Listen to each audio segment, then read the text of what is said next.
A very good afternoon to everyone present here. With warm greetings, it gives me a great pleasure to extend a warm welcome on behalf of Department of Civil Engineering, Amity School of Engineering and Technology, Amity University, Haryana, conducting wonderful 5 days global workshop on overseas career and educational expo. So now I'm handing over to Dr. Naveen BP sir, head of the Department Civil Engineering, to give brief introduction to the speaker. Please, sir. Thank you, Dr. Praveen. Good afternoon, everyone, and welcome to 5 days global workshop on overseas career and education expo. Greeting from Department of Civil Engineering, Amity University, Haryana. Our main objective of workshop is to provide an overseas career counseling to help our students to identify the right study abroad course which will match their skill and job expectation. This workshop will assist their aspiring students to select the right career based on their profile, which ultimately help them to succeed. Now, I would like to introduce today's speaker, Mr. Arjun LM. He completed his MSc in Management and International Business, Nottingham, University of UK. He has 5+ years of experience in international student recruitment. He is working as a UK team lead, international student recruitment. Also, he is qualified CMI Level 7 certificate, practiced personal development as strategic manager. He helped 1,000+ students to migrate the abroad. With this introduction, now I would request Mr. Arjun to deliver a talk on UK student visa roadmap. Thank you. Now it's over to you, Arjun. Okay, thank you. Good afternoon, team. First and foremost, thank you very much for joining the session and for your valuable time. And I am extending my gratitude to your team for supporting this universities for the coming intakes like May and September. So for this session, mainly, I would like to discuss more about the UK University general presentation. That is how students would like to go to this country. There are a lot of countries like the students would choose to study abroad, mainly United Kingdom, USA, Canada, Australia. So I mainly concentrate on United Kingdom. This is a prime study destination. Why? There are a lot of factors are affecting for choosing this country. For example, in the academic wise, or in the social life experience, or in the entertainment purpose. Apart from the academics, I'm saying that apart from the academic, does the student have the opportunity for a social life? Will there be a space for entertainment? Will there be a space for internationals? You know, comparing with other English-speaking countries, there are a lot of even the internationals are facing some issues. Yeah, depending upon the weather, will there be a racism?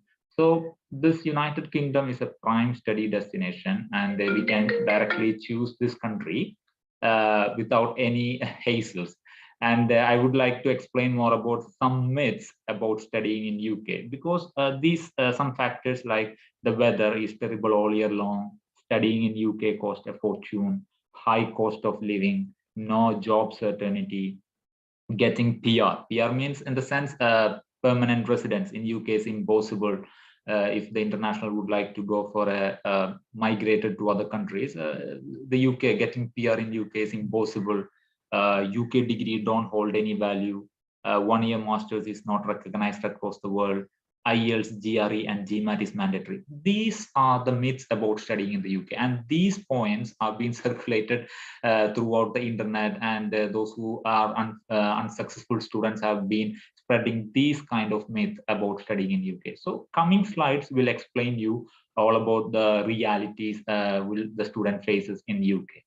So we can start from the map and the popular cities of UK. Most of the students are consider this country as a UK. UK is not a country. It's a union of 4 nations, that is England, Wales, Scotland, and Northern Ireland. So these are the countries, the union of 4 nations combining the United Kingdom. So the student wants to go for the United Kingdom. That means they are eligible to study in any of these 4 countries, and only one visa is issuing by these countries. So coming to England, the capital city is London, and Scotland is Edinburgh, Northern Ireland is Belfast, and Wales is a Cardiff. So we all know that the universities are named after the cities even in India as well, we have the University of Delhi, University of Mumbai, University of Goa. The universities are named after cities. So I'm mentioning here the cities. The London, we have a London School of Economics. We have University of Birmingham, Manchester University, University of Leeds. So these universities are named after the cities.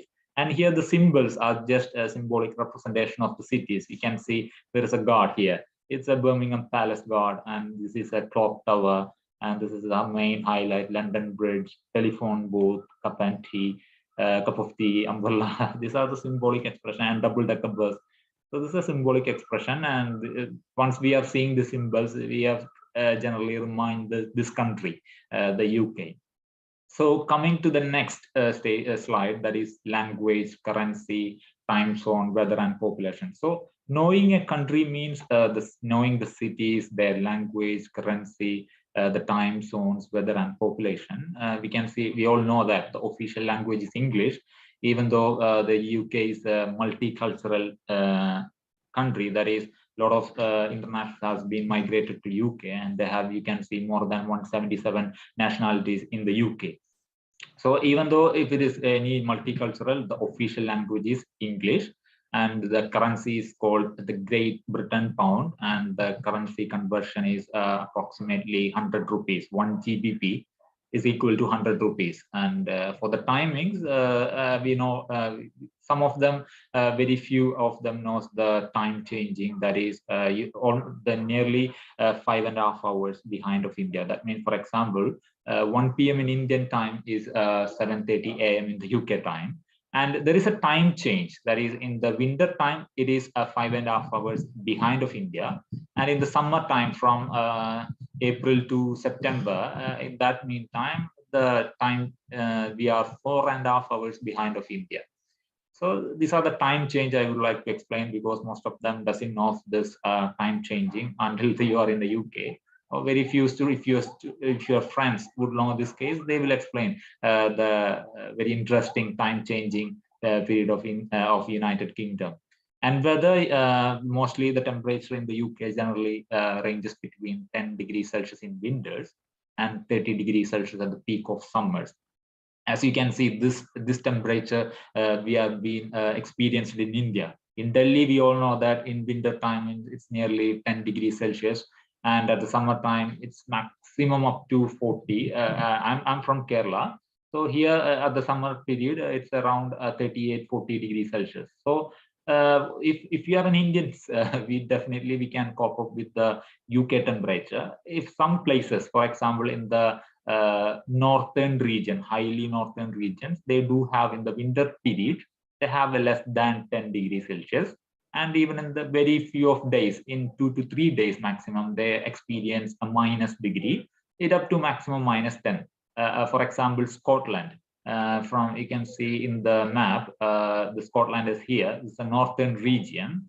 Here we can experience, I mean, the student would like to study in Edinburgh or in a Glasgow. At the winter time, they experience in 2 to 3 days maximum, not in a whole month. Very few days, the student will experience negative temperature maximum up to minus 10 degrees Celsius. If the students are studying here, England, Wales, or Northern Ireland, they don't experience that much the horrible temperature at all. So that's I would like to share about the weather. And the population, we all know this is a very few population, that is 67 million, comparing to any other countries. It's a very few population. So they are welcoming the internationals, for they have a very big country and having a 67 million. So these are the general knowledge rule, and every students who have to know this, who studying for UK would choose to study in UK. And coming to the next slide, the popular subjects to study in UK is engineering, management, arts, computer science, life science, hospitality management, and culinary arts, law, and architecture. These are the popular subjects. That means in the engineering subject, we do have a lot of general, special, super special courses. For example, engineering management, civil engineering, mechanical engineering, aeronautical engineering. There are a lot of areas, subjects you can fall under engineering subjects. Even in the same like management, we do have a lot of management courses, more than 100 plus management courses. And also you can see there are specialized some universities in UK. There are 121 UK universities. So apart from these universities, there are private universities also available in UK, and they have very specialized courses. And some universities are known from the subjects. For example, engineering, if the student wants to study an aeronautical engineering, there is a famous university called Cranfield University. It's a very famous university to study the aeronautical engineering. They have been in in top 50 rankings all over the world. They have been in between top 50 rankings. So if the student wants to study or they want to excel in that subject, they can specializely choose that university, Cranfield. I'm just saying an example. If the student wants to study on those particular universities, they have the options available in UK. The student wants to study hospitality management and culinary arts. We have a university in Northern Ireland called Ulster University. It's a very good university to study the hospitality management and culinary arts. For the life sciences also, Ulster University is very famous. And for the law, you can, best option is University of Law. They do have 15 campuses in UK. I'm just saying the examples. So these are the popular subjects to study in UK. And coming to next slide, top 5 university with a great employability and teaching excellence. You know, the UK university have a framework that's called a National Higher Education Framework. They do have regulator qualification framework. They do have higher education institution framework. Upon these frameworks, the universities have been fall under rankings. So you can most of the students, if for example, if a student wants to study a university, definitely that student search in a Google. So they will definitely find, they will definitely know the Times Higher Education rankings. They are following these frameworks. So almost all universities in UK are fall upon this framework, that is National Higher Education Framework, Regulatory Qualification Framework, and National Higher Education Framework. These all universities in UK have fall under this framework. That means if you study any course in UK, that's been recognized all over the world. Even the master's program is a 1 year. You know, we all know that the master's program in UK is a 1 year, comparing with other English-speaking countries like USA, Canada, Australia, or Northern Ireland. You can see the master's program is a 1 year.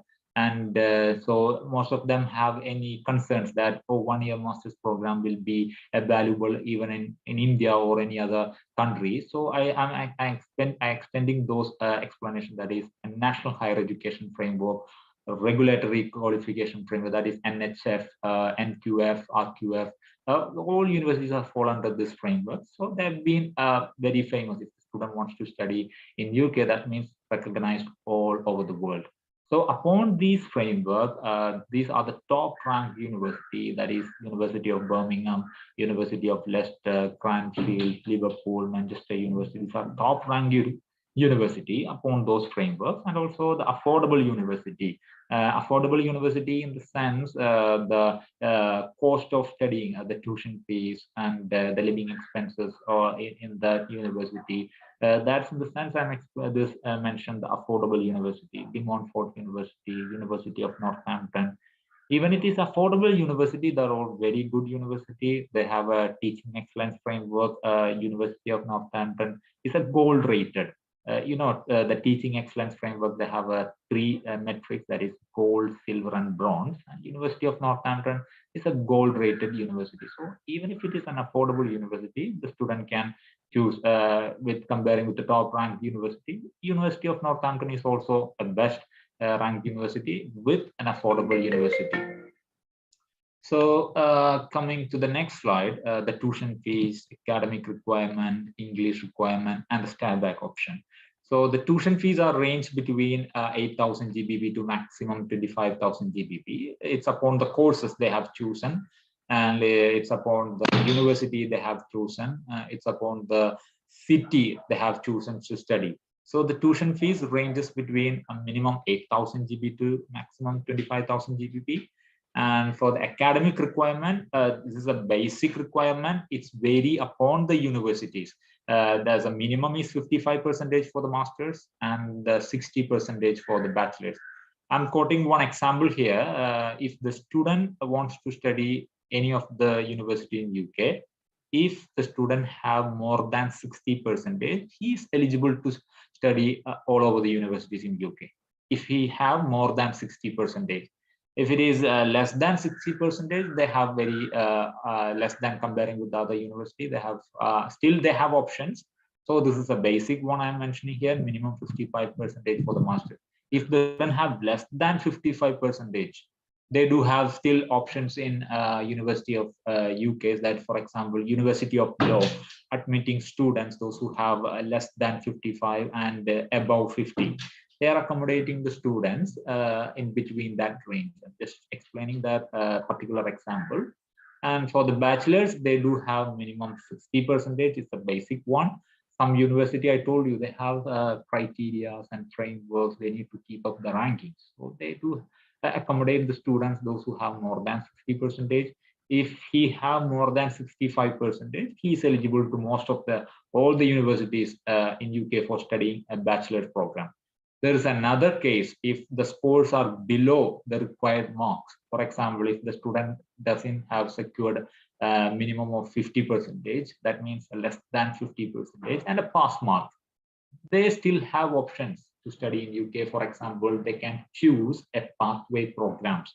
That means if a course starts on September or a course starts in January, prior to that course, a 6 month prior to the course, they can choose a pathway program. They have to study some courses in UK, English assessment, general basic courseworks, to how to do the courseworks. They have to take a pathway program to eligible for the bachelor program or even the master's program. If the student doesn't secure a 60% in the higher grade 12, they can choose a pathway program. If the student doesn't secure minimum 55%, they do have a pathway program.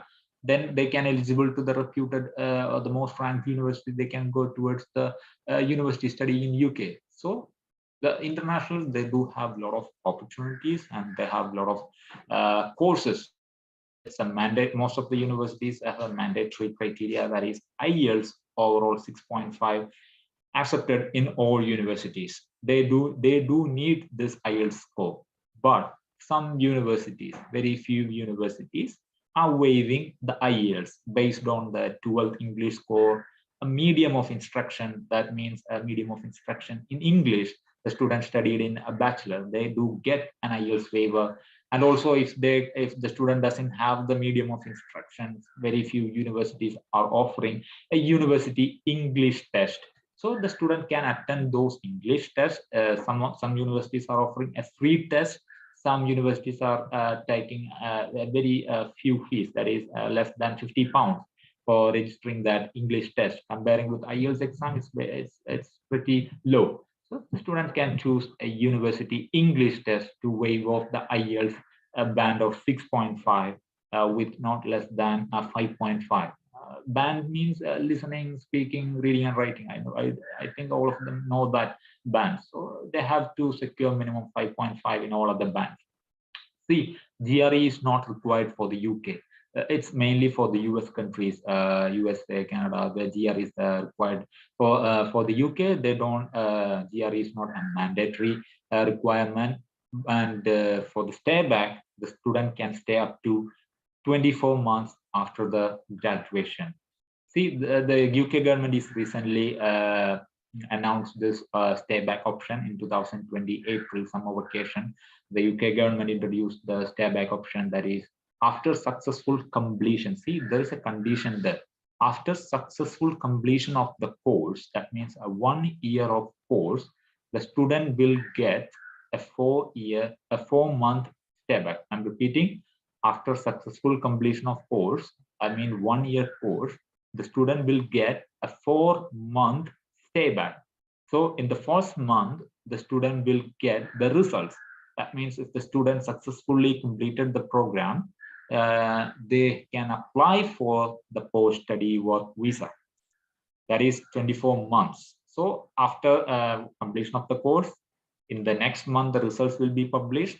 The university will write a mail to the embassy. They will revert back to the students with the eligibility for applying the post-study work visa. And in the remaining 2 months, they will get the post-study work visa. That means 1 year, 4 months of stay back, plus after getting the post-study work visa, the student can get to stay in the country for another 24 months. That is 2 years. So coming to the next slide, everyone wants to know the part-time. Yes, the international can work 20 hours per week. That means in a study period, the university for the master's program, they do have 15 to 20 hours in a week. Remaining time, they can go for a part-time. There is a limit that is 20 hours per week. That means in the study period, and in the holidays, the university have a holidays in term-wise. I mean, after 3 months of the course or in a trimesters, they do get a holiday, maybe Christmas holiday, maybe an Easter vacation or summer vacation. At that time, the student can work for 40 hours per week. I'm repeating, that's for holidays. So the wages should be around 7 GBP to 9 GBP. There will be a hike in every year. It's around 50 pence to £1. There will be a hike. If the student is he's 25, more than 25 years old, he will get 9 to 9.5, or normally £10. And in the night shift, the students can work also the night shift. Some employers will offering more than £10, nearly 12 to 13 pounds. The student will get that wage in the part-time. So there are different types of jobs, on-campus jobs and off-campus job. There is a facility, the university have their own website for finding these jobs. They have a library, cafeteria, admission office, tutor assistant, global launch, student ambassador, etc. The student can find a part-time job through the university on website, or they do have a team, a placement team in the university. They can have an appointment with that team and have a acquaintance with the team, and they can find a part-time jobs, even off-campus job also. Some small medium enterprises have do agreement with the university to get the students for the job. So they do have a facility for the off-campus job also. For example, residential coordinator, food chain, call center, groceries, shopping malls, off license shop, etc. They do have a lot of opportunity for the part-time. The university UK university, they do have a team, placement team, and they do have a very good websites to find those jobs. And also the freelancing contractual jobs are also available if the student is very good in some skills, some sort of skills and management skills or digital marketing. They can do that freelancing job. If they are good in any subjects, they can take any tuitions for the students. Those who are looking for looking for a tuition, they can take that job. That's freelancing contractual jobs. And coming to the living expenses, these are the basic amount. Maximum is 800 GBP for the accommodation. It's depending upon the student's lifestyle. If any student is an extravagant, maybe it's more than that. It's a maximum is 800 GBP. Food is maximum 200, miscellaneous 200 GBP. Overall, it ranges between 400 to 1300 GBP per month. I'm repeating, it's upon the student's lifestyle. If they can live below this amount. If they have agree with staying with any friends, they can sharing with the rooms. They do can below this amount, below this range. It's a basic one I'm mentioning here, 400 GBP to 1300 GBP per month. And explaining more about the post-study work opportunity. Previously, I mentioned that stay up to 24 months after the course completion to find a job. See, the university, not the university is offering, the UK government is offering this 24 months after the successful course completion. They can apply for the post-study work visa. The university have their own visa compliance team. They can find help from that team also to getting that post-study work visa.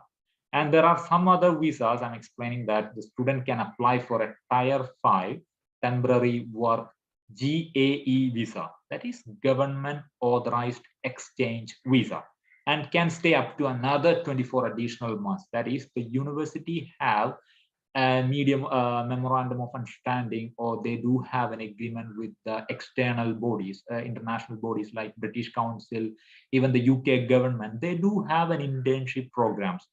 Even the multinational companies, they do have very good internship programs. So some very good university have an agreement with these MNCs, professional bodies. So they are offering the students internship program, that is a government authorized exchange visa. So they can find those programs. Also the university team will help students to find those programs, and they can apply for that, and there's some frameworks for that. They need to clear those frameworks to getting those tier 5 temporary worker GAE visa, and they can stay up to another 24 additional months after the post-study work visa. And also the another option is student can apply for the startup visa to stay up to 24 months and can switch to innovator visa. I'm explaining that the student can apply for a startup visa. That is, if the student have a very good business proposal, the university have an entrepreneurship team, or the students union having an entrepreneurship team. So they can have take an appointment with that team, and you have to explain your business proposal, and there that team will help the students to find a financial sources. If he successfully got that financial source, they can apply for the startup visa with the help of a solicitor in UK. So the UK university will help the students for the financial sources if they have very good business proposal, and they can get a financial sources and apply for the startup visa. So they will get, if they're successful in that, they will get a 24 additional months. Again, they will get a 24 months an extra step, and can switch to innovator visa. That means in that staying, that means in the staying in 24 months, they are getting a very good financial returns. They can apply for, it's a source, there is a source, right? A financial return. They can apply for a switch to innovator visa. They can apply for a innovator visa. So they can stay up to another 3 years. That means the government considers this student is valuable for their country. That means a very good financial sources. So UK government will help those students to get that innovator visa. So altogether, startup visa 24 months. If you have a very good financial sources, they can switch to innovator visa for 3 years. Altogether 5 years, they can get a permanent residence. That means indefinite leave to remain. They don't need any visa for coming to UK. So these are the options in the United Kingdom. And here the Netherlands, there is another option. If the student completing a program in UK, they do have opportunity in Netherlands. How it's possible? If the student study a university or subject rank, see the subject rank, some university have a subject ranking. It's fall under top 200 world ranking, in the sense Times Higher Education, THE ranking, QS ranking, Shanghai ranking. It's below 200. The student can apply for a job search visa in Netherlands. They do have very MNC companies over there, so they can take advantages of that country also, Netherlands, after studying in UK. See, a lot of opportunities.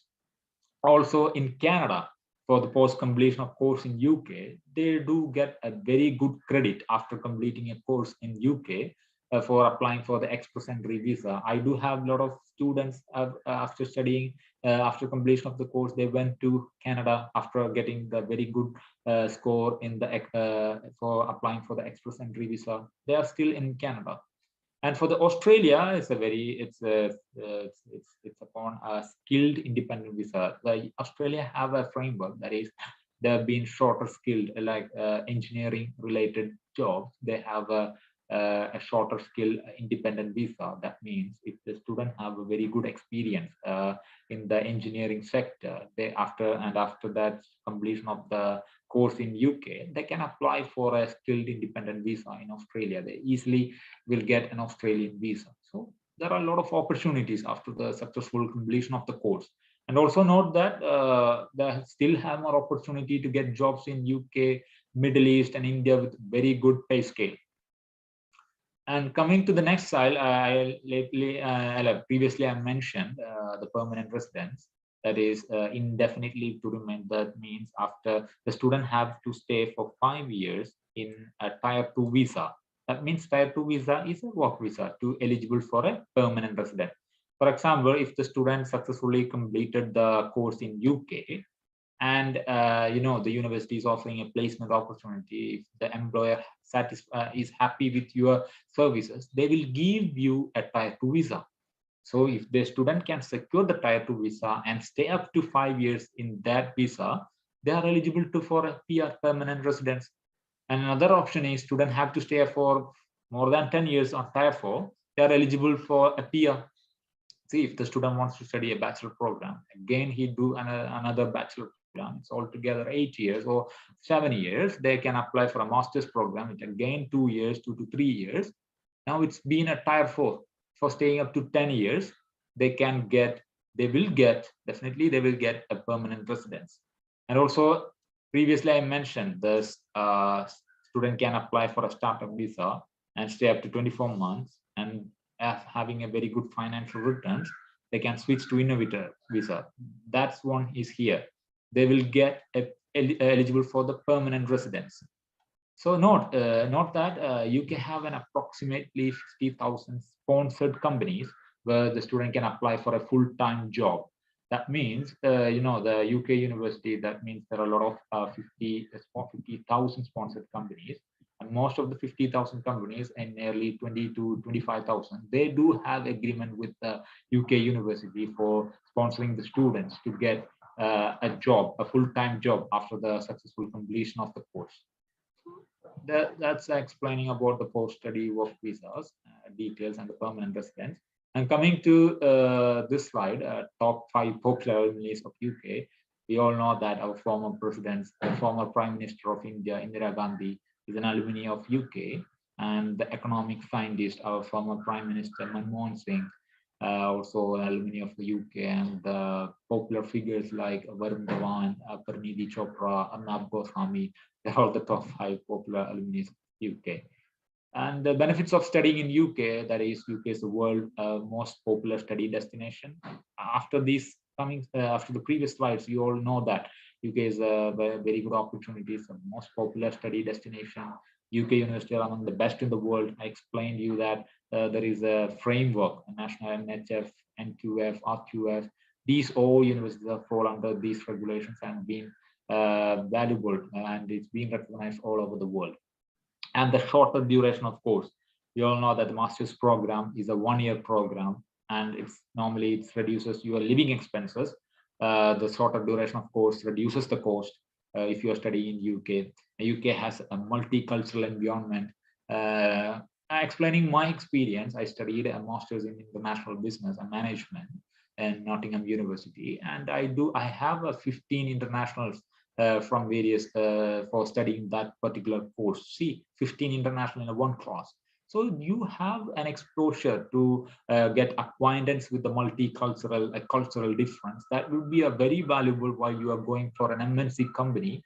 You will be facing those multicultural issues. So if you are acquaintance with this environment, will be very highly beneficial for the students to experience this multicultural environment. And UK is a home of English, the management courses, even any courses, for working in an MNC, you need a very good communication skill. So it is the best option. It's an English speaking country. UK is a home of English. The students can take advantages of that opportunities. And many universities are offers placement year. So if the student after the completion of the course, they can take advantages of placement year, and they can make sure the tier 2 worker visa from the employer. An easy admission and visa procedure, it's normally take a maximum of 2 months if their applications are everything perfectly scanned, all documents, they don't have any issues with any documents or any paperwork. It's maximum 2 months. For getting an offer from the university, it's nearly take minimum of 7 working days and maximum of 2 weeks, because some courses need a confirmation from the academic teams like professors or any staff, academic staff. They need a final confirmation whether the student needs to study here. So in some courses only. So that means I'm saying for getting an offer letter, it's maximum 2 weeks. and if they have any conditions to satisfy, if they satisfy those conditions in 1 month, and after applying for the visa, it's maximum up to 2 months. That means easy admission and visa procedure, and possibility of admission to university without IELTS. I already mentioned some universities without IELTS they can study in UK. These are the benefits. So from the previous slides, we have been experienced the weather is terrible all year long. No, it's not. You'll be able to experience all 4 seasons: chilly winter, autumn season, spring season, summer season, autumn season. These are the 4 seasons. Maximum 10 degrees Celsius to maximum of 30 degrees Celsius. It's adaptable for the Indians, those who are going to UK. And UK university tuition fees is high? Not at all. It's not. If the students are planning in the right way. For example, I already mentioned the course fees is around minimum 8,000 GBP to 25,000 GBP. If most of the universities are offering a scholarship, so they can take advantage of that. And also they have a what we say that the explaining about the installment option. Some universities are accepting the installment option.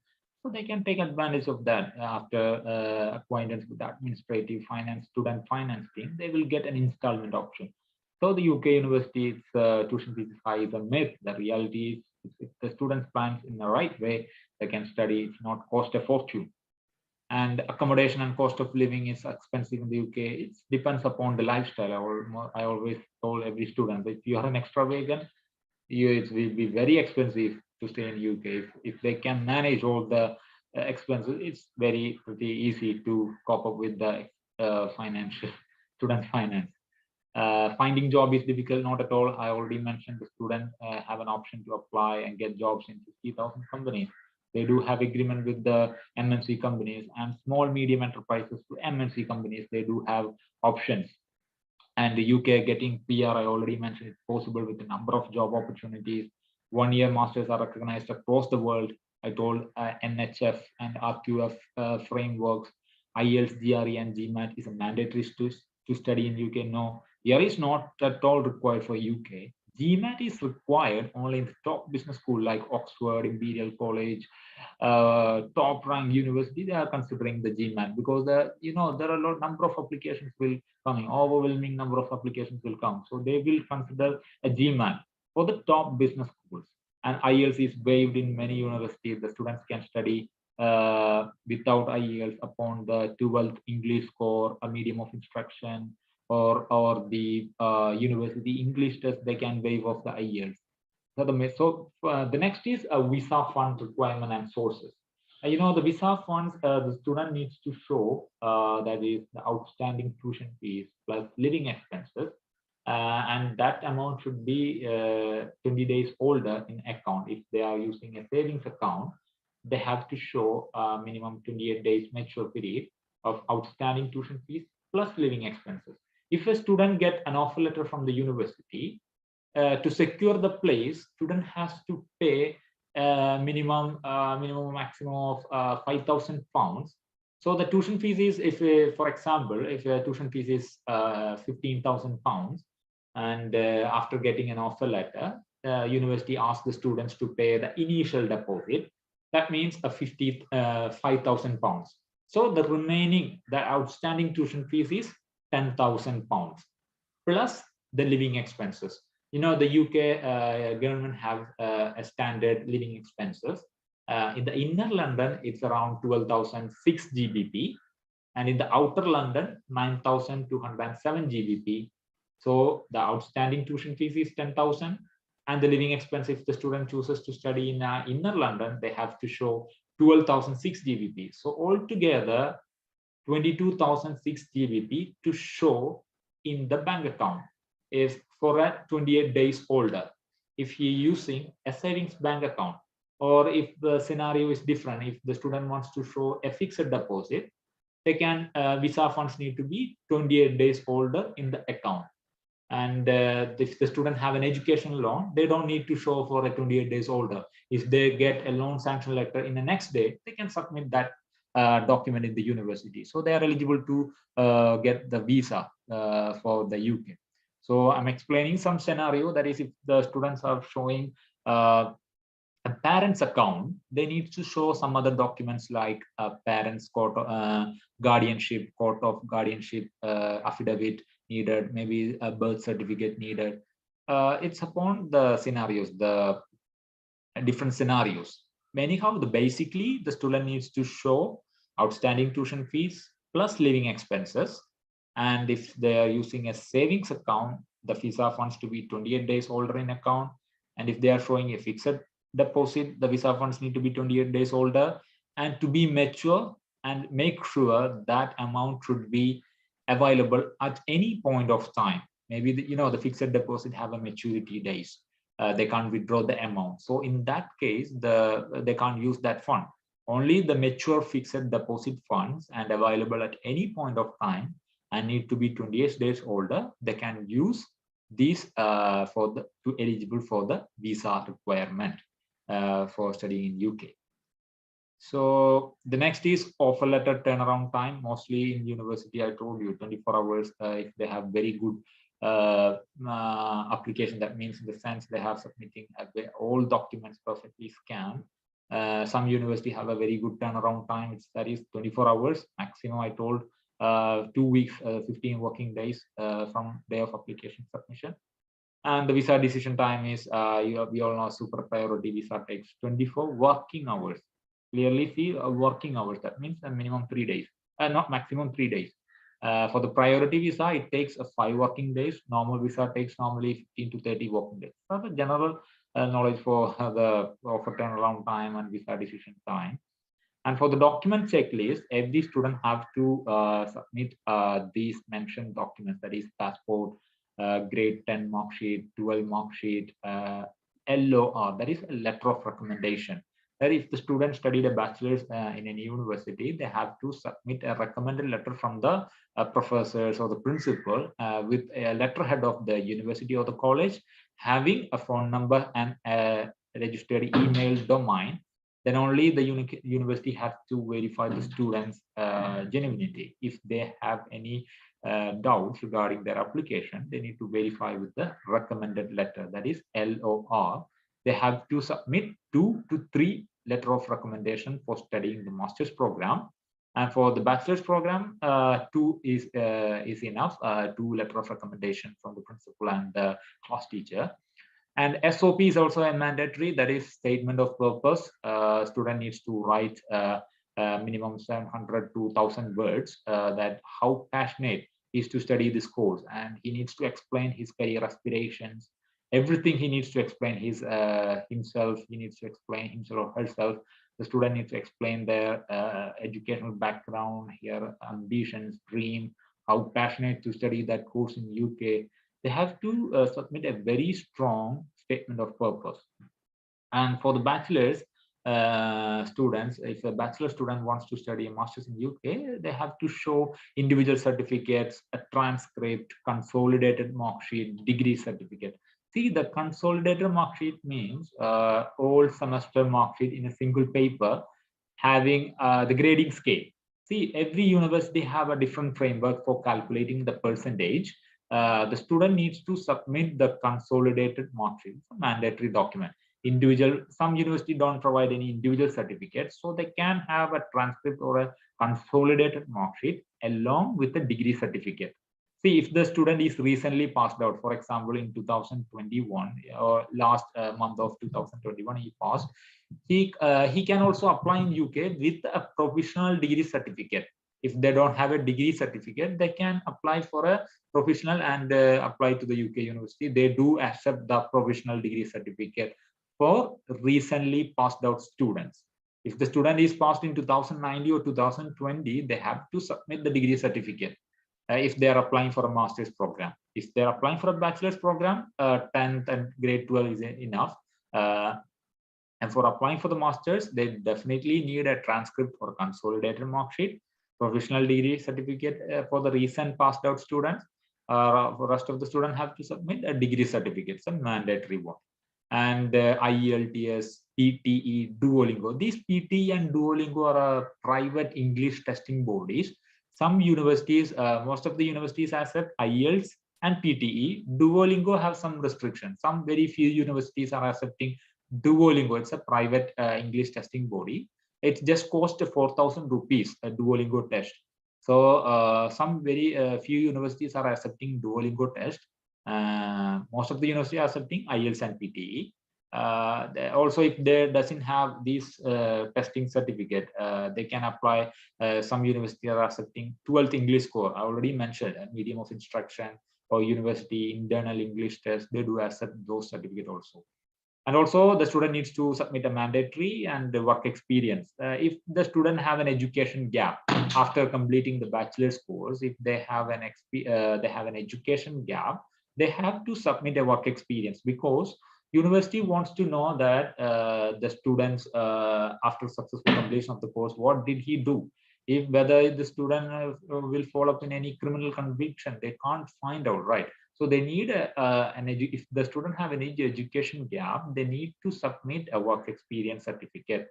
That's why I put it in as optional. If they do have an education gap, they have to submit work experience. If they doesn't have an education gap, they don't need to submit a work experience. So that's all about my UK general presentations. If you have any questions, please let me know. Feel free to ask. Yes, it was nice presentation, Arjun. Yeah. Yeah, just I want to clarify, when we are applying for any country, the CV should be molded as per their country format, right? No, it's not like that. It's a general CV. It's acceptable. They just need to know the whole picture of the students. They need to verify it. So the general CV, there is no particular format or not at all. They need it. They're applying for a course. They just need a profile student. That's enough. Yeah. For the job, they will expect this. Yes, for the job. Yes, exactly. Job, there is a criteria. For applying for any MNC companies or even in any small medium enterprises in UK, the student needs to prepare a very good CV upon their format. So the university have a placement team. If the student wants to apply for any companies, they can prepare a general CV and have an appointment with the university teams. They will guide the students how to prepare job-based. Even for the part-time jobs, they do have some follow-ups. So they can, the student can easily, they have to ask those services. They can't service freely. The student has to ask for the services. They will definitely help the students to prepare that CV and for the covering letter. Yes, as per the employer's needs. Yes. Yeah. Here, one of the candidate is asking, do we need to submit a statement of intent when applying for the masters? Yeah, of course. Statement of purpose is an important document. The UK, all universities in UK needs the statement of purpose. They need to verify how passionate this student is to study this course in UK, this particular university. Why don't they study in other English-speaking countries? So they need to know how passionate the student is for studying this course, particularly this university. So the student needs to explain why I choose this university, because this university is offering a very good placement opportunity. They have a very good ranking. They would have a very academic staff. Their library is very good. So they need to explain a lot in the statement of purpose. They will definitely accept the student. See, there are, I'm adding some more details. If, for example, I do have a strange experience, that is a student who passed the grade 12, and he doesn't have any bachelor's program, and he have a very good experience of more than 8 to 10 years of experience in the managerial sector. See, most of the university don't accept this student generally in the sense, but he write a very good SOP to the academic staff, and they consider his students passionate, and they do give directly masters to the student without the bachelor's. I understand. Yeah, it's a very rare case, and for generally we need a bachelor's for eligible for the master's program. So I'm just explaining how important the statement of purpose is. Another candidate, yes, she's asking how to get the scholarship. Scholarship, some universities have a framework, that is, if they apply for the university, they will directly get the scholarship upon to the academic percentage of the score, academic percentage. they do have directly give, for example, in University of Northampton, if the student have more than 60%, they will get a 10% of scholarship. And if they have more than 64% and below 74%, they do get 20% of scholarship. And if the student have more than 75%, they will get a 30% of scholarship. It's nearly around 4 lakh rupees without applying for the scholarship. Directly get those scholarship in the offer letter. Mostly the courses are range between 12,000 to 15,000 GBP. If they have more than 75%, they will directly get a 4,000 GBP. That's nearly 4 lakh rupees. So the student can study within 10 lakhs in University of Northampton, and Northampton have a gold rating in the excellence framework. See, it's not it's a very good option if the student have. And some universities, they do have another frameworks, like if they are eligible, if the academic teams know that, yeah, this student is eligible, then they will give an application form to the student portal. Eligible students will get a form through the university portal, and they have to fill up and apply for that. And some university, they will give a test. After getting an offer letter, they will send a link, university test. They have to attend that test, and they need to successfully complete. For example, 20 questions are there in University of Law. They will send a test link to the students, and they have to attend that test, and correcting 12 questions, they will eligible for the interview session. And after successfully clearing the interview session, they will directly get 5,000 GBP. That's nearly 5 lakh rupees. So depend upon university, they have different frameworks. Yeah, I understand. Thank you, Arjun. We are running out of time. Anyway, we have another 4 days to discuss more on this roadmap. Yeah. You can ask if you have any queries, please email to me. I believe you have my email ID. Yes, it is so there. Yeah, I can follow up with that. Passing the queries through your email, and we'll be sharing the telephone numbers also. If they want, they will interact with you directly. Yeah, please.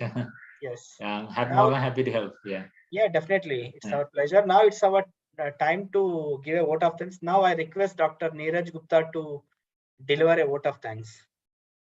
Shall I stop share the screen? You can stop the screen. Dr. Neeraj? Thank you, sir. Yes, please. I, Dr. Neeraj Gupta, on behalf of Civil Engineering Department, MIT School of Engineering and Technology, MIT University, Haryana, would like to extend gratitude and regards to the management of MIT University. A special thanks to the Honorable VC Sir, Dr. P.B. Sharma, Pro Vice Chancellor Madam, Dr. Padmakali Banerjee, and the Director Madam, Dr. Salni Bhaskar Bajaj, for allowing us to conduct the event and providing the required infrastructure for the same. Further, I may like to express our sincere thanks to Mr. Arjun LM from Win Your English and Consultancy for giving an excellent talk on the visa application process in UK. I must mention our deep sense of appreciation for Mr. Arjun LM for giving us insight about the various career and education opportunity in UK. I would also like to appreciate the efforts made by the Head of Civil Engineering Department, Dr. Naveen BP, for planning and organizing the workshop. My special regards to all the faculty members and non-teaching staff of the ASET for their time and cooperation in organizing this workshop. I also like to extend my heartfelt thanks to all the participants for attending the workshop. Without your participation, this event would have not been possible. So thank you all. And tomorrow we have a session on the USA student visa roadmap by Ms. Sveta. So that is also a very wonderful session. So join us on time at 2 o'clock. So thank you all. Yeah, thank you. Thank you very much. Thank you. Yeah, I request all participants, please fill your feedback before leaving. And may I also invite all the participants turn on their camera for the group photograph. Dr. Praveen, we have another 4 days, no problem. Okay. Yeah. Okay, sir. Thank you, Neeraj. Thank you, Thank you, Arjun. sir. Thanks a lot. Thank you so much for giving this Yeah. opportunity. Thank you. Bye-bye.